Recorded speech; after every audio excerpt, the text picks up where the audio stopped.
네, 오늘 본문 말씀은 요나서 1장 1절에서 16절입니다. 제가 가지고 있는 성경으로는 구약 1287페이지입니다. 요나서 1장 1절에서 16절 말씀입니다. 우리 다 찾으신 줄 읽고 한 목소리로 읽도록 하겠습니다. 시작. 여호와의 말씀이 아미떼 아들 요나에게 임하니라. 이르시되 너는 일어나 저 큰 성읍 니느웨로 가서 그것을 향하여 외치라. 그 악독이 내 앞에 상달되었음이니라 하시니라.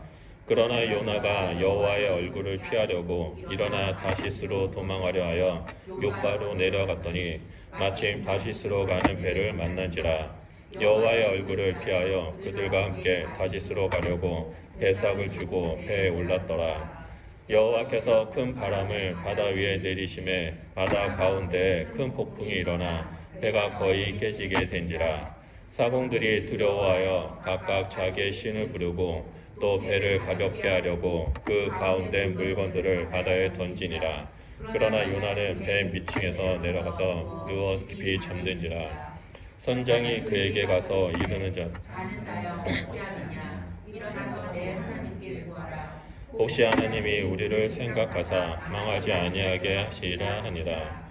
그들이 서로 이르되 자 우리가 제비를 뽑아 이 재앙이 누구로 말미암아 우리에게 임하였나 알아보자 하고 그 제비를 뽑으니 제비가 요나를 못 박인지라. 우리가 그에게 이르되 청하건대 이 재앙이 누구 때문에 우리에게 임하였는가 말하라. 내 생업이 무엇이며 내가 어디서 왔으며 내 나라가 어디며 어느 민족에 속하였느냐.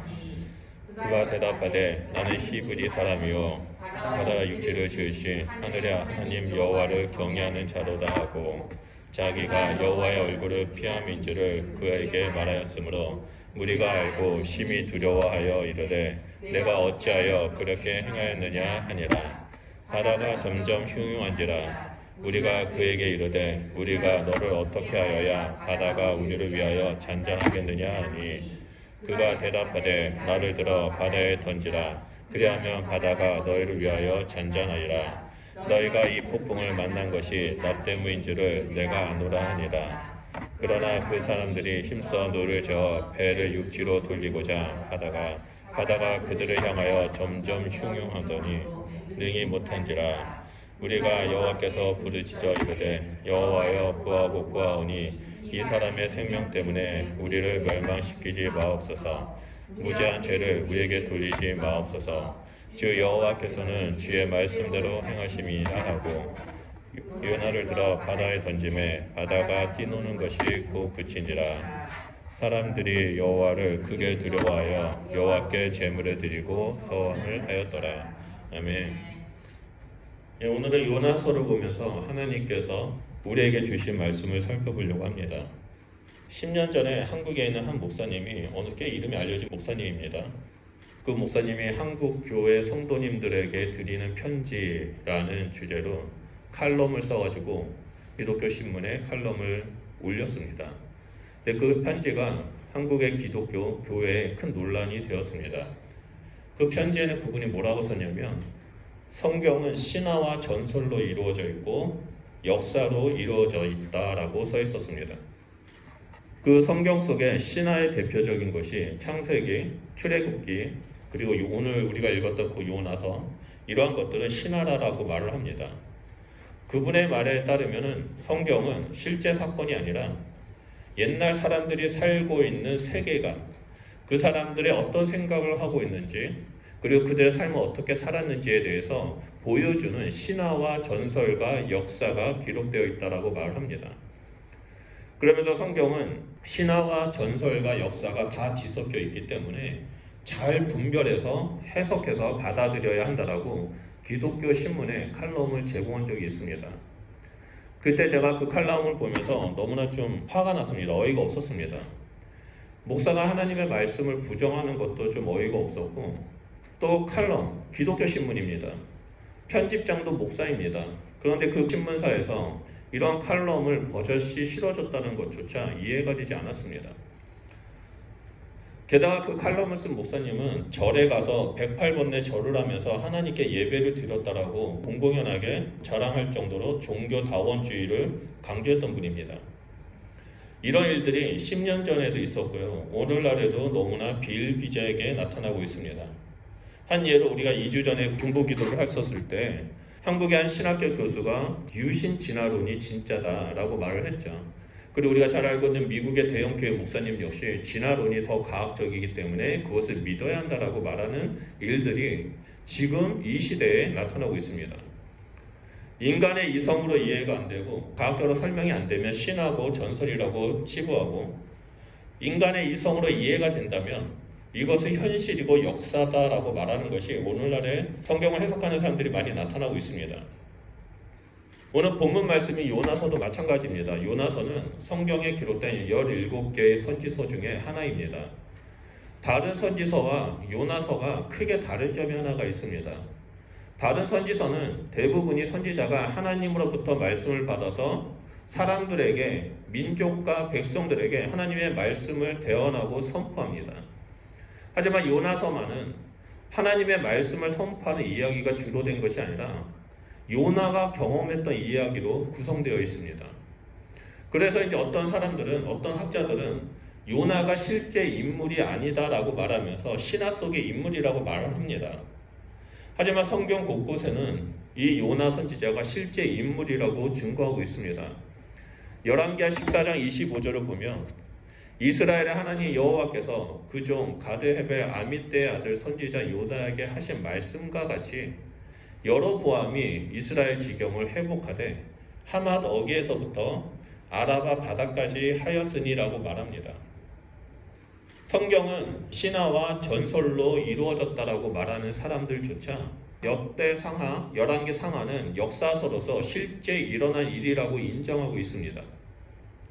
그런 그들이 실제로 일어난 일이라고 인정하고 있는 열왕기 하에 아미떼 아들 선지자 요나가 나타납니다.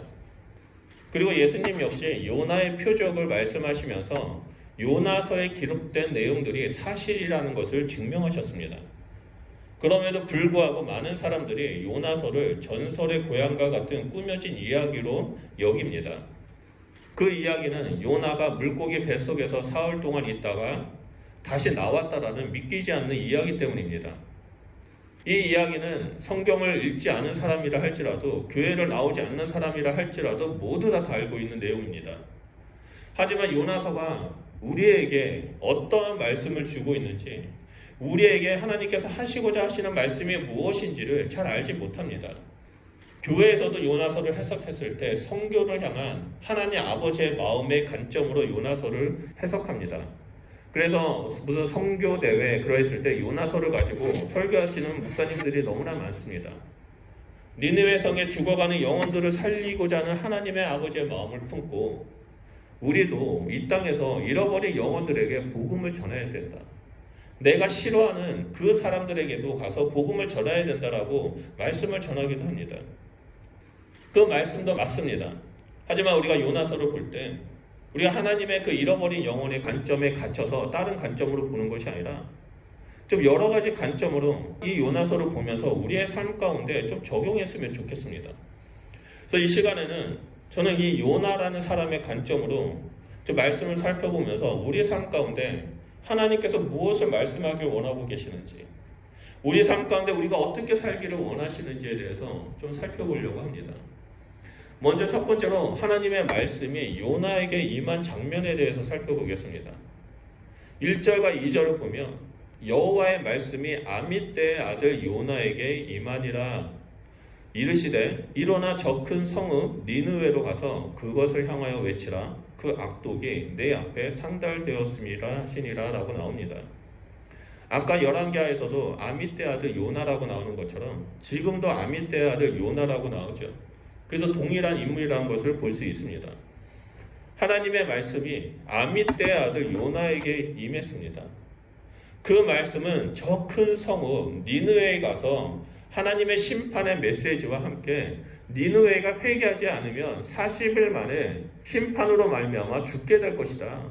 너희는 멸망하게 될 것이다 라는 것을 선포하라는 내용입니다. 당시 니느웨는 아수르 제국의 수도였습니다. 북이스라엘과는 철천지 왼수였고요. 너무나 잔인한 민족이었습니다. 사람의 가죽을 벗겨서 성읍에 걸어가지고 다른 민족들이 두려움에 떨게 했던 그 아수르 제국의 수도인 것입니다. 그리고 이 북이스라엘은 여로보암의 그 시대 때 우상 숭배를 하고 너무나 죄를 지어서 선지자들이 하나님의 심판을 선포하고 있을 때였습니다. 너희가 하나님 앞에 돌아오지 아니하면 아수르의 말미암아 너희는 멸망을 당할 것이다. 그래서 언제 아수르에게 잡아먹힐지 모르는 그 공포의 대상이 니느웨 성읍이었습니다. 그런 아수르의 수도 니느웨에 가서 그들의 죄악을 고발하고 하나님의 심판을 외치면서 회개하도록 구원의 메시지를 전하라고 하나님께서 요나에게 말씀 가운데 임합니다. 우리가 여기서 한 가지 생각해야 할 것이 있습니다.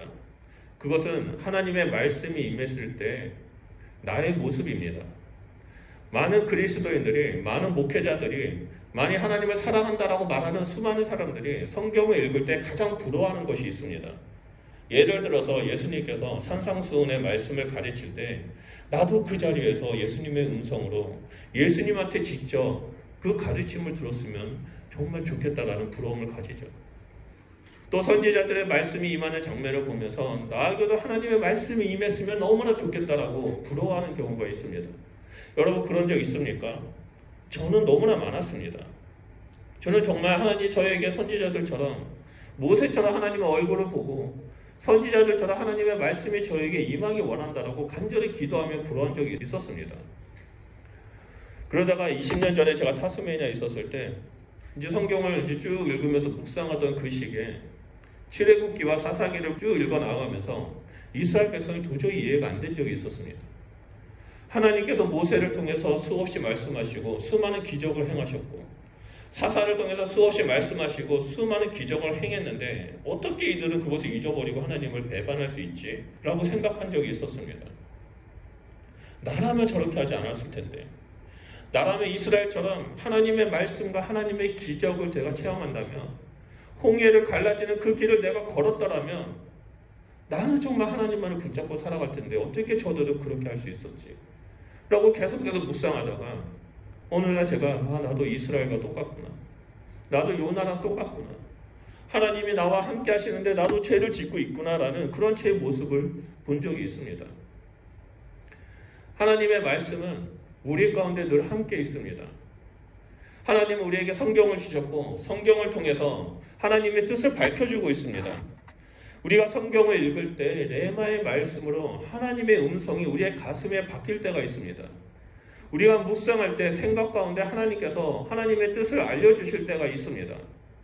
그럼에도 불구하고 우리는 이 땅에서 바쁘다는 이유 때문에 내 마음에 들지 않는다는 생각 때문에 내가 이 말씀대로 순종하면 사람들이 나를 강신도로 보면 어떡하지? 나를 이상하게 생각하면 어떡하지라고 하나님의 뜻을 행하지 않는 경우가 있습니다. 이런 모습이 다시스로 도망가는 요나의 모습과 너무나 똑같습니다. 그런데 이것보다 더 큰 문제가 있는데요. 그것은 하나님의 말씀에 관심이 없다는 겁니다.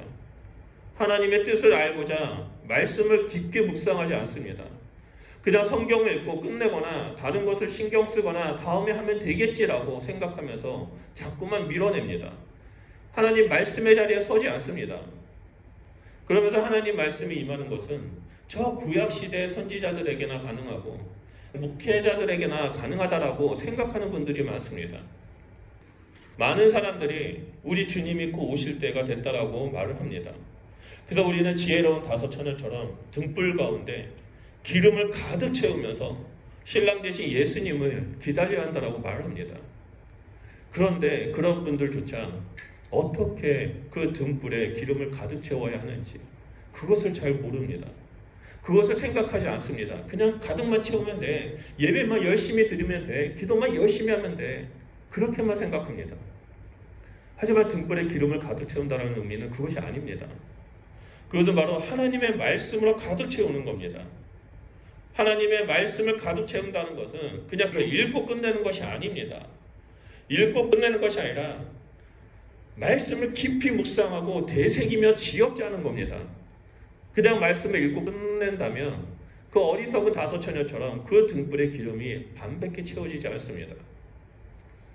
우리가 말씀을 읽고 깊이 묵상해야 합니다. 말씀 한 구절 한 구절을 지어짜듯이 머릿속에서 계속 생각해야만 합니다. 되새겨야만 합니다. 그럴 때 하나님의 말씀을 깨닫게 되고 그 말씀 속에 나오는 하나님의 기름 부으심, 성령의 기름 부으심이 우리 안에 등잔 가운데 가득 채워지게 됩니다. 근데 많은 분들이 말씀의 중요성도 알고 묵상의 중요성도 압니다. 하지만 하지 않습니다. 여러 가지 이해를 듭니다. 합당한 이유를 댑니다. 게다가 오늘날에는 유튜브라는 것이 있어서 우리가 검색만 하면 쉽게 유명하신 목사님들의 설교 말씀을 듣게 됩니다. 그리고 와서 은혜 받는 것에 대해서 만족하며 끝냅니다. 이러한 편리한 시대에 우리가 살고 있습니다. 하지만 신앙은 결코 편리함을 찾아가서는 안 됩니다.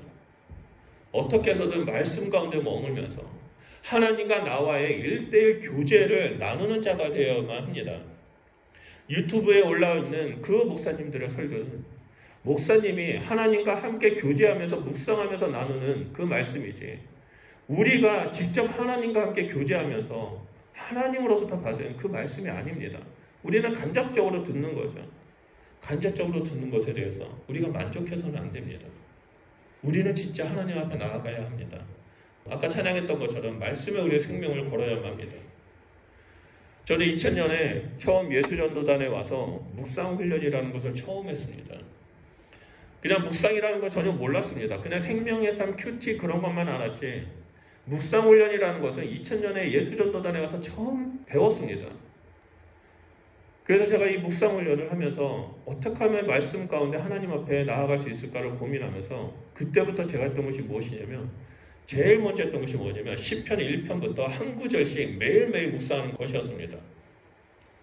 오늘 시편 1절을 제가 묵상을 해서 그것을 외우고 계속 머릿속에서 생각하고 지어짜면서 하루하루를 보냈고 그 다음 날에는 시편 1편 2절을 묵상하면서 계속해서 되씹으면서 묵상을 했습니다. 그리고 그 말씀 가운데서 하나님의 뜻을 발견하려고 노력했고 그 말씀대로 살아가려고 노력을 했습니다. 물론 저도 인간인지라 그러지 못하고 쓰러질 때도 많았습니다. 하지만 그럴 때마다 계속해서 말씀 가운데 나아가려고 노력을 했습니다. 제가 6살 때부터 하나님을 믿고 예수님을 믿었지만 6살 때부터 그 29살까지 이 예수전단에서 훈련받기 20년 전까지는 하나님에 대해서 전혀 몰랐습니다. 그냥 성경에 나오는 하나님만 알고 있었습니다. 하지만 29살 때 예수전도단에서 묵상훈련을 받으면서 말씀을 계속해서 지어짜고 묵상할 때 하나님을 알기 시작했습니다. 나를 향한 하나님에 대해서 알게 되었고 옆에 있는 지체들을 향한 하나님의 마음을 알게 되었고 그 하나님을 알아가는 그 삶이 얼마나 큰 기쁨이었는지 계속해서 그 묵상을 통해서 경험했습니다. 여러분, 영생은 하나님과 그가 보내신 예수 그리스도를 아는 것입니다. 그 아는 것이 성경적인 지식으로 아는 것이 아니라 나와 하나님과 1:1 관계 속에서 아는 것을 말합니다. 저는 우리 성도님들이 그 영생의 길로 걸어가기를 간절히 소망합니다. 말씀을 통해서 하나님과 1:1 관계를 맺으면서 하나님을 깊이 알아가고 하나님의 뜻을 발견하고 하나님의 마음을 품고 이 땅에서 그 영생의 길을 걸어가는 주님의 백성이 되길 소원합니다. 그럴 때 여러분들은 하나님을 깊이 알게 되고 하나님의 일하심을 보게 될 것이라고 믿습니다. 그리고 두 번째로 우리가 살펴보고자 하는 모습은 다시스로 도망간 요나입니다. 3절 말씀입니다.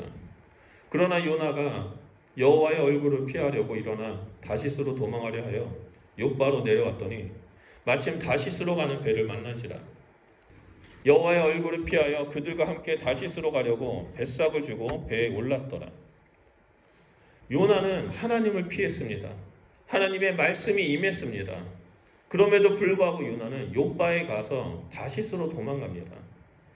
구약에 나온 선지자들 대부분은 하나님의 말씀이 임하게 되면 담대하게 내가 죽든 말든 하나님의 말씀을 선포했습니다. 요나 역시 선지자입니다. 하나님의 말씀이 임했습니다. 그는 담대하게 하나님의 말씀을 선포한 것이 아니라 담대하게 하나님의 말씀을 무시하고 하나님으로부터 도망가 버렸습니다. 하나님 앞에서 불순종하기로 결정합니다. 여러분, 지도를 보시면 요나가 의도적으로 하나님의 말씀을 거부하는 것을 알 수 있습니다. 가운데 예루살렘이 있죠.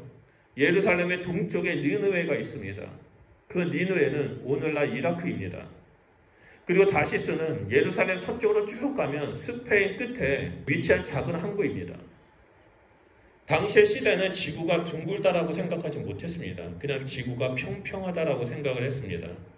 그래서 그 시대 사람들은 다시스가 땅끝이라고 여겼습니다. 바울 역시 스페인이 땅끝이라고 여겼던 것은 지구가 둥근 것을 모르고 평평하다라고 생각했기 때문에 그 바다 끝에 있는 그 나라 스페인이 땅끝이라고 여겼던 것과 동일합니다. 한마디로 요나는 하나님의 말씀을 피해서 땅끝으로 피했습니다. 내가 여기에 가면 나는 니느웨에 가서 복음을 전하지 못할 거야. 나는 어떻게 해서든 40일만 버티면 돼. 하나님이 40일 동안 말씀을 전해서 40일 동안 그들에게 회개할 수 있는 시간을 줬는데 그 40일에 그들이 회개하지 않으면 그들은 멸망하게 될 거예요. 나는 예루살렘에서 다시스까지 왔다 갔다 왕복하는 걸로 계산해 보니까 충분히 40일이 넘을 것 같아. 그래서 요나는 다시스로 도망갑니다. 어떻게 해서든 40일의 시간을 벌기 위해서. 요나는 의도적으로 하나님을 거부합니다. 의도적으로 하나님의 말씀에 순종하지 않습니다. 하나님께서 원하시는 방향으로 가는 것이 아니라 반대 방향으로 의도적으로 배를 타고 그 먼 거리를 갑니다. 여러분, 하버드 대학원 토드 로즈라는 교수님이 계십니다. 그 토드 로즈라는 분이 고등학교를 중퇴했습니다. 머리가 좋지 않아가지고 공부를 못했나 봅니다. 그리고 너무나 가난했습니다. 학업을 중퇴하고 나서 최저임금을 받으면서 계속해서 공부했습니다. 공부를 포기하지 않았습니다. 시간을 쪼개서 공부했고 잠을 쪼개서 공부하면서 결국엔 하버드 대학원 교수가 되었습니다.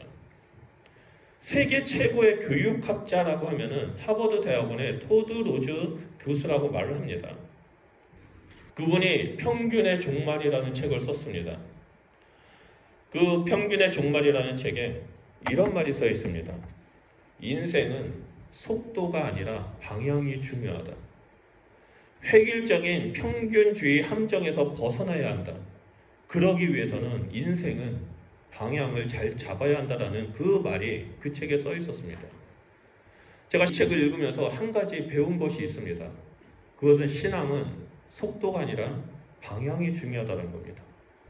인간의 이성주의, 과학주의, 인간의 생각의 함정에서 벗어나서 오직 예수 그리스도, 길과 진리와 생명 대신 그 예수 그리스도를 향해 올바른 방향을 가지고 나아가야 한다는 겁니다. 하지만 인간은 이성이라는 것이 있어서 선악과 이후에 죄가 우리 가운데 들어와서 우리의 생각이 하나님 말씀보다 우선시되게 하고 우리가 하나님 앞에 나아가는데 길과 진리와 생명 되신 예수님 앞에 나아가는데 끊임없이 방해를 합니다. 하나님은 분명히 니느웨로 가라고 말씀하셨는데 우리는 반대 방향인 다시스로 가려고 합니다. 나의 뜻과 맞지 않는다라고 생각할 때 또는 이렇게 가는 것이 더 유익이고 내가 손해보지 않는다라고 생각할 때 하나님의 뜻을 버리고 다시스로 갑니다. 이것이 죄인된 우리의 모습입니다. 하나님은 분명히 요나에게 니느웨에 가서 심판의 메시지를 전하라고 말씀하셨습니다. 하지만 요나는 하나님의 말씀을 따르지 않았습니다. 북이스라엘의 가장 큰 적이자 원수인 언젠간 우리 민족을 멸망시키게 될 그 아수르가 심판을 받아서 멸망하기를 원했습니다. 아수르가 멸망하지 않는다면 제약된 북이스라엘이 아수르에서 멸망할 것을 알았기 때문에 요나는 어떻게 해서든지 다시스로 도망갑니다. 어떻게든 도망쳐서 40일만 버티려고 합니다. 그러면 니느웨는 멸망할 것이라는 생각을 하면서 그는 하나님의 뜻과 정반대의 방향으로 나아갑니다. 우리는 이 요나의 모습을 보면서 지금 나의 삶은, 나의 신앙은 하나님과 같은 방향으로 걸어가고 있는지 스스로 질문해야만 합니다.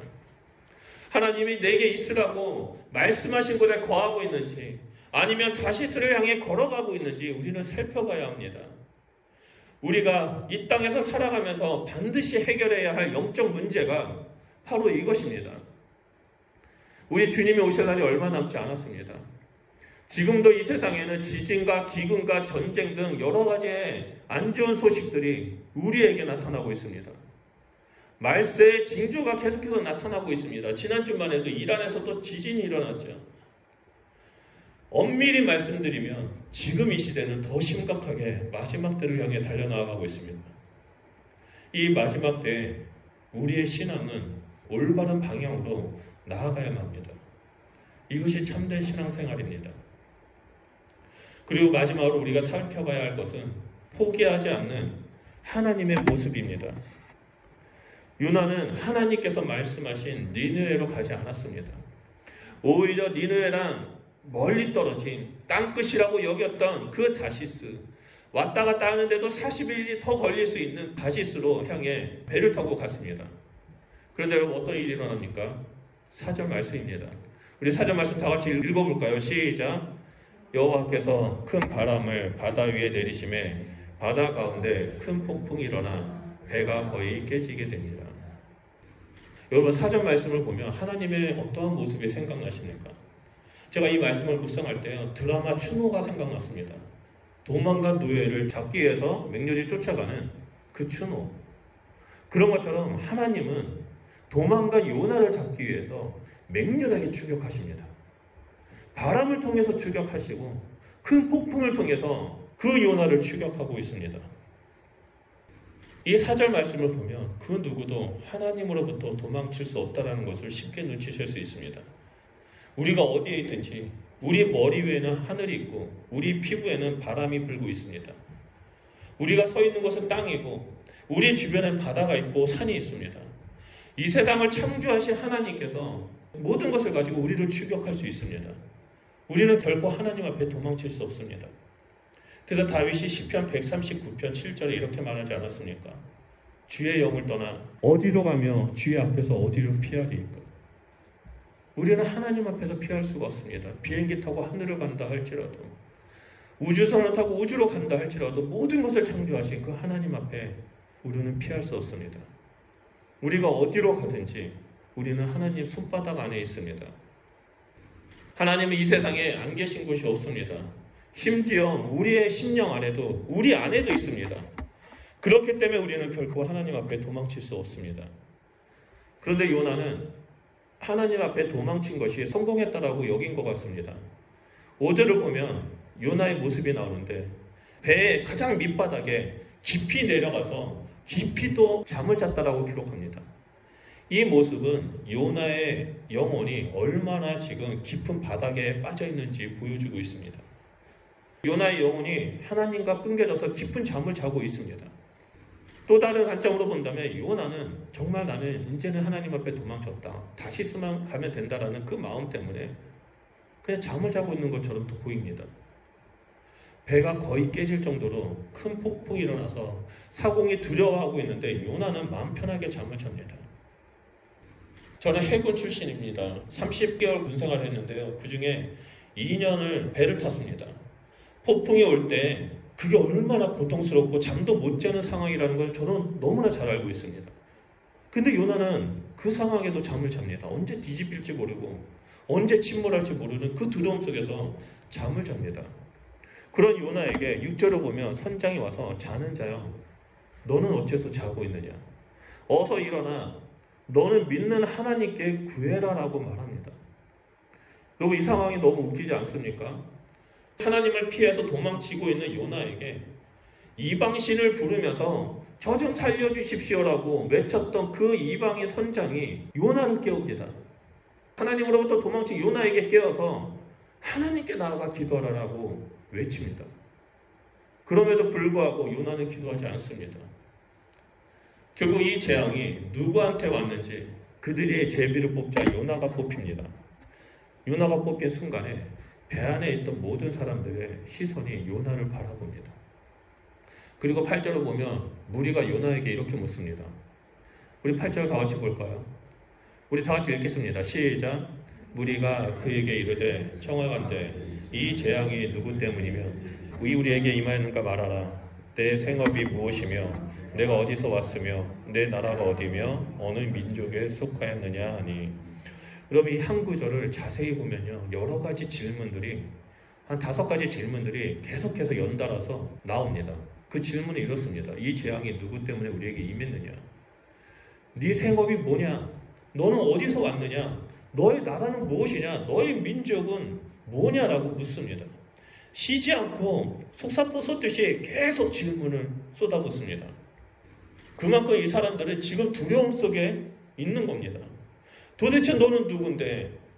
도대체 너는 무엇을 하는 사람인데? 도대체 너는 어디서 왔길래? 너는 어느 민족이고 어느 나라길래 하나님으로부터 이런 재앙을 받고 있느냐라고 묻고 있는 겁니다. 그래서 결국 요나가 이렇게 말하죠. 나는 하나님을 피해서 도망친 사람입니다. 너희가 살고 싶으면 나를 들어서 바다에 던지라고 말합니다. 많은 사람들이 이 모습을 보면서 요나가 하나님의 말씀에 불순종한 것에 대해서 회개한다라고 말합니다. 근데 이거는 회개하는 모습이 아닙니다. 나는 죽을지언정 니느웨까지 가서 복음을 전하지 않겠다라는 그 요나의 고집을 보여줍니다. 비록 무리들은 처음에 요나를 살리기 위해서 짐을 계속 버리면서 열심히 힘써 노를 저었지만 하나님의 추격에 이겨내지 못합니다. 그래서 요나를 집어 던져버리죠. 그리고 바다의 풍랑이 멈춘 것이 바로 오늘 본문 말씀입니다. 그 뒤의 이야기는 우리가 너무나 잘 알고 있습니다. 그래서 그 뒤의 이야기는 하지 않겠습니다. 저는 오늘 설교 말씀을 준비하면서 요나서를 읽고 묵상하면서 순간 숨이 탁 막힐 정도로 하나님의 마음을 느꼈습니다. 하나님의 사랑을 보게 되었습니다. 제가 만약에 하나님이라면 내가 명령했던 그 말이 싫다고 도망친 요나를 결코 추격하지 않았을 것입니다. 당시에 요나가 활동했던 시대에는 다른 선지자도 있었습니다. 우리가 잘 알고 있는 아모스 선지자도 있었고요. 호세아 선지자들도 있었습니다. 제가 하나님이라면 요나에게 불순종한 죄를 물어서 심판을 하고 아모스 선지자에게 말씀을 임하게 해서 니느웨에 가서 심판과 회개의 메시지를 선포하라라고 했었을 것입니다. 그런데 하나님은 그렇게 하지 않으셨습니다. 하나님은 오히려 불순종한 그 요나를 변화시키기 위해서 포기하지 않으셨습니다. 잃어버린 영혼들을 향한 우리를 향한 그 하나님의 마음을 알려주기 위해서 끝까지 추격하셨습니다. 바람을 통해서 추격하고 파도를 통해서 추격하고 폭풍을 통해서 추격했습니다. 결국에 요나가 바닷물에 던져지게 되고 물고기 뱃속에 들어가게 되죠. 그 순간 요나가 자신의 불순종을 회개하게 됩니다. 그리고 요나를 통해서 니느웨 역시 모든 사람들과 모든 짐승이 굵은 베옷을 입고 하나님 앞에 회개하게 됩니다. 하나님은 우리를 결코 포기하지 않습니다. 하나님은 우리를 결코 놓지 않습니다. 내가 죄를 지었다 할지라도 내가 하나님의 뜻을 따르지 않는다 할지라도 하나님은 우리를 추격하십니다. 그리고 우리가 올바른 신앙 방향을 향해 길과 진리와 생명 대신 예수 그리스도를 향해 나아갈 수 있도록 우리를 인도하시고 이끌고 계십니다. 그래서 바울은 로마서 8장 35절에 이렇게 말합니다.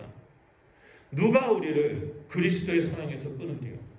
환난이나 공고나 박해나 기근이나 적신이나 위험이나 칼이랴라고 말했습니다.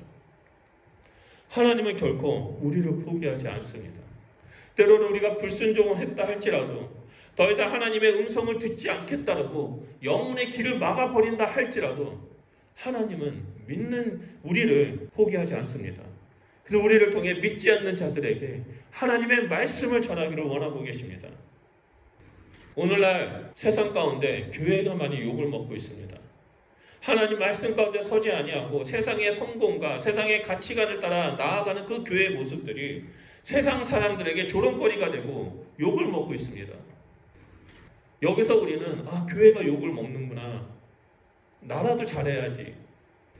그렇게만 생각하고 끝내서는 절대 안 됩니다.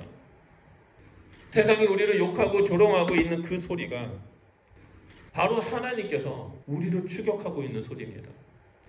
바로 하나님께서 그 소리를 통해서 우리가 교회가 제대로 된 신앙생활을 하고 말씀대로 살아가도록 이끄시고 있다라는 그 외침의 소리를 우리는 들어야만 합니다. 오늘 본문 말씀은 우리에게 아주 중요한 영적 교훈을 주고 있습니다. 그것은 바로 날마다 하나님의 말씀 가운데 서야 한다는 겁니다.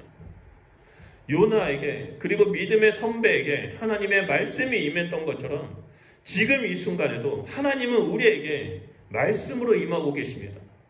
다만 우리가 여러 가지 핑계를 대고 하나님 말씀에 길을 닫고 있을 뿐입니다. 저는 오늘 성경 읽었으니까 된 거죠. 하나님 오늘 시간이 없으니까 나중에 읽을게요. 다음에 읽어야지. 아니면 아예 말씀에 관심 없는 그런 마음들, 이 모든 것들이 하나님 말씀 가운데 길을 닫고 있는 모습입니다. 오늘 많은 분들이 하나님 저에게 말씀해 주십시오라고 기도하지만 그 말씀 앞에 가서 그 말씀을 읽고 깊이 지어짜면서 묵상하지 않습니다. 오로지 유튜브나 교회에서 선포되는 설교 말씀을 듣는 것으로만 만족하고 있습니다. 하지만 이것은 온전한 하나님 말씀 가운데 머무는 것이 아닙니다.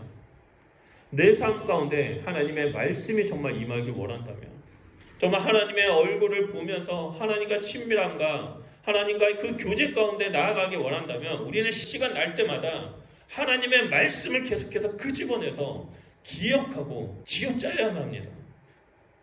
그것이 성경의 한 구절이든 성경의 한 단어이든 성경의 인물이든 계속해서 우리는 생각하고 묵상하면서 그 안에서 하나님께서 가르쳐 주시고자 하시는 것들을 우리는 배워야만 합니다. 그럴 때 내 삶 가운데 하나님의 말씀이 임하게 될 것이라 믿습니다. 그리고 우리는 하나님의 말씀이 내 삶 가운데 임하게 된다면 우리는 말씀이 가르치는 그 방향으로 믿음의 발걸음을 걸어야만 합니다. 신앙은 속도보다 방향입니다. 나의 생각과 다르다 할지라도, 이해가 되지 않는다 할지라도 말씀에 따라 살아가는 자가 되어야만 합니다. 이것이 믿음입니다. 믿음은 이해를 먼저 요구하지 않습니다. 믿음은 먼저 순종하는 겁니다. 이해가 되지 않는다 할지라도 먼저 믿고 순종할 때 그제서야 하나님의 말씀이 다 이해가 됩니다. 저는 함께 예배드리는 우리 성도님들이 온전히 하나님 말씀 가운데 머물면서 순종하는 복된 그리스도인이 되기를 소원합니다. 그래서 우리의 인생의 방향이 오직 길과 진리와 생명 되신 그 예수 그리스도께 나아가기를 소망합니다. 그리고 우리의 신앙의 길은 만왕의 왕 되신 하나님과 함께 같은 방향을 바라보며 성령님께서 인도하시는 대로 그 길을 걸어가길 소원합니다. 제가 한 사람의 이야기를 여러분에게 소개하고 말씀을 마치겠습니다. 한 사람이 있었습니다. 그 사람은 교회를 너무나 싫어했습니다. 극심히 증오했습니다. 교회를 다니는 사람만 보면 욕을 하고 핍박하고 조롱을 했습니다. 심지어 그 교회에 다니는 사람을 죽이는 일에까지 그 사람은 참여했습니다. 자신이 가지고 있는 그 성경적인 지식을 가지고 그들을 박해했고 논리적으로 그들이 믿는 것이 거짓이라고 설득했습니다. 심지어 죽이는데 증인이 되어버렸습니다. 그런 그가 어느 날 길을 가다가 부활하신 예수 그리스도를 만났습니다. 예수님을 만나는 순간 인생의 대전환이 일어났습니다. 교회를 핍박했던 자가 교회를 나아가서 무릎을 꿇고 기도하기 시작했습니다. 자신이 가지고 있는 성경의 지식으로 그 믿음의 허그를 증명했던 자가 오히려 그 성경적 지식을 가지고 예수 그리스도를 전하는 자가 되었습니다. 그리고 하나님의 말씀에 메인바가 되어서 온 지역을 다니며 살아계신 예수 그리스도를 전했습니다. 그러다 어느 날 성령님께서 그분에게 오셔서 예루살렘으로 가라고 말했습니다. 예루살렘에 가면 너는 붙잡히게 될 거야. 예루살렘에 가면 너는 온갖 핍박을 당하게 될 거야. 예루살렘에 가면 너는 온갖 조초와 온갖 박해를 받게 될 거야. 근데 너는 꼭 예루살렘에 가야 돼. 그리고 그곳에서 너는 나를 증거하고 로마로 가서 또 나를 증거해야 돼. 그 말을 들었음에도 불구하고 바울은 하나님의 말씀에 순종해서 예루살렘으로 갔습니다. 하나님 말씀 앞에선 이 사도 바울 한 사람 때문에 우리에게까지 복음이 전해졌습니다. 하나님 말씀 앞에서는 그 사도 바울 한 사람 때문에 우리는 하나님의 백성이 되었습니다. 천국의 소망을 품게 되었습니다. 저는 지난 한 주 동안 이 사도 바울의 삶에 대해서 묵상했습니다. 사도 바울이 성령의 메인바 되어서 복음을 전했던 것도 맞지만 이 사람은 말씀 가운데 굳건히 서 있었구나. 말씀 앞에 섰구나. 말씀이 인도하는 대로 그 방향을 향해 나아갔구나. 말씀 가운데 온전히 자신의 운명을 걸고 생명을 걸고 하나님을 전했구나. 매를 맞고 강도를 당하고 배가 침몰하고 여러 차례 죽을 뻔도 했지만 절대 포기하지 아니하고 말씀 앞에 섰구나. 바울의 그 말씀 앞에 선 것을 보면서 제 자신을 보기 시작했습니다. 하나님, 왜 우리 교회가 사람들이 모이지 않을까요? 어떻게 하면 사람들이 모일 수 있을까요? 끊임없이 질문하고 기도하고 나아갔었을 때 한국에서 후배 목사들과 동기 목사들한테 전화도 오고 제자들한테도 전화 오면서 여러 가지 얘기를 듣고, 그리고 또 바울의 삶을 또 보면서 제 삶을 돌아보기 시작했습니다. 나는 과연 하나님 말씀 가운데 온전히 서 있는가? 나는 과연 하나님 말씀 가운데 내 운명을 걸고 있는가? 나는 하나님 말씀 가운데 내 생명을 걸고 있는가? 바울도 똑같은 사람인데, 나와 동일한 사람인데 그는 어떻게 이렇게 하나님 말씀 가운데 굳건히 서 있을 수 있었을까? 그것을 묵상하면서 오직 성령님과 함께 말씀 가운데 서 있는 자가 되어야 되겠다라고 저는 지난 한 주 동안 묵상했습니다. 사랑하는 성도 여러분, 하나님은 우리와 함께 하십니다. 하나님은 결코 우리를 떠난 적이 없습니다. 하나님은 결코 우리를 포기하지 않았습니다. 하나님은 지금도 우리가 올바른 그 신앙의 방향으로 나아가도록 인도하고 계십니다. 우리 모두는 하나님의 은혜와 사랑 가운데 묶인 사람들입니다. 그 누구도, 그 무엇도 하나님의 사랑에서 우리를 끊을 수가 없습니다. 그럼 우리가 서 있어야 할 곳은 바로 하나님 말씀 앞에 서 있어야만 합니다.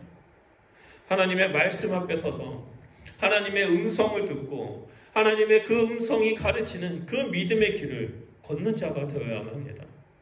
하나님은 지금 이 순간에도 하나님 말씀 앞에선 단 한 사람을 찾고 계십니다.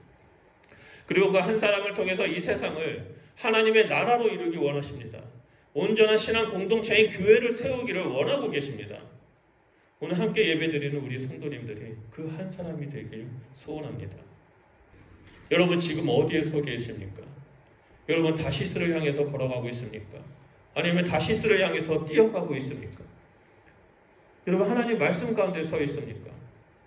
저를 비롯해서 우리 성도님들이 단 한 분도 빠짐없이 하나님 말씀 앞에 서서 하나님의 음성을 듣고 성령님과 함께 예수 그리스도를 향해 나아가는 복된 그리스도인이 되시기를 주님의 이름으로 축원드립니다. 평상시보다 30분 더 일찍 일어나서 그 자리에 무릎을 꿇고 말씀을 읽고 깊이 지어 짜십시오. 묵상하십시오. 하나님이 우리 가운데 말씀하실 것입니다.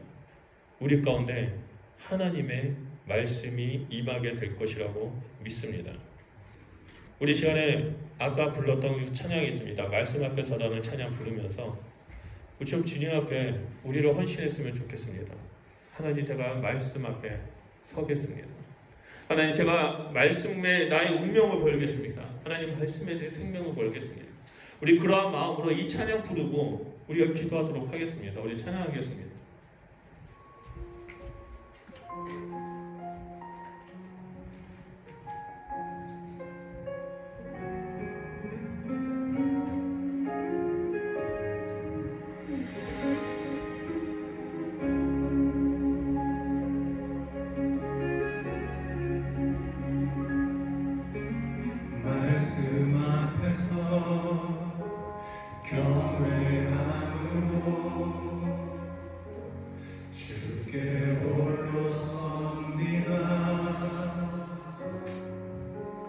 생명의 말씀 읽고 순종해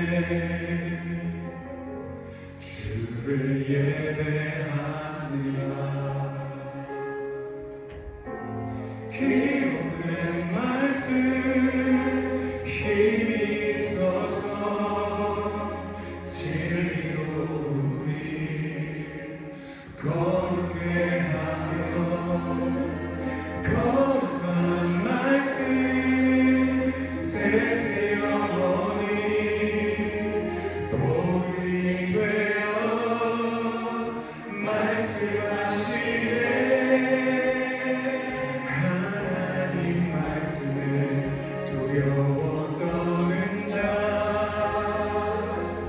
그 말씀에 생명을 거는 자 항상 찾으시는 주님의 약속을 믿어 하나님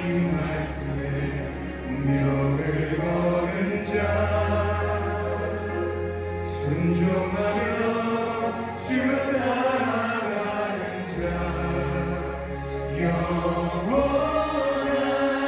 하나님 나라 일어날 주의 교회로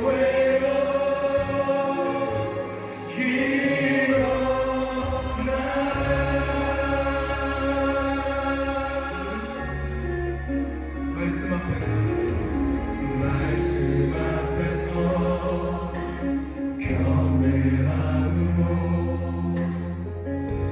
주께 홀로 섭니다. 생명의 말씀 읽고 순종해 주를 예배합니다. 기록된 말씀 힘이 있어서 진리로 우리 거룩해 하며 거룩한 말씀 세세 영원히 복음이 되어 말씀하시네.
내가 하나님 말씀 가운데 거하겠습니다. 하나님 내가 하나님 안에 서 있겠습니다. 하나님 내가 세상의 가치가 내 생각, 내 주장대로 살아가는 것이 아니라 하나님 말씀만을 묵상하며 하나님 말씀을 되새기며 하나님의 말씀을 쥐어짜며 그 속에 숨겨진 하나님의 음성 가운데 머물겠습니다. 하나님 나에게 말씀하여 주십시오. 하나님 내가 하나님의 말씀에 따라 올바른 방향으로 나아가는 자가 되게 해주십시오. 라고 우리 주여 한번 외치면서 기도하도록 하겠습니다. 기도하겠습니다.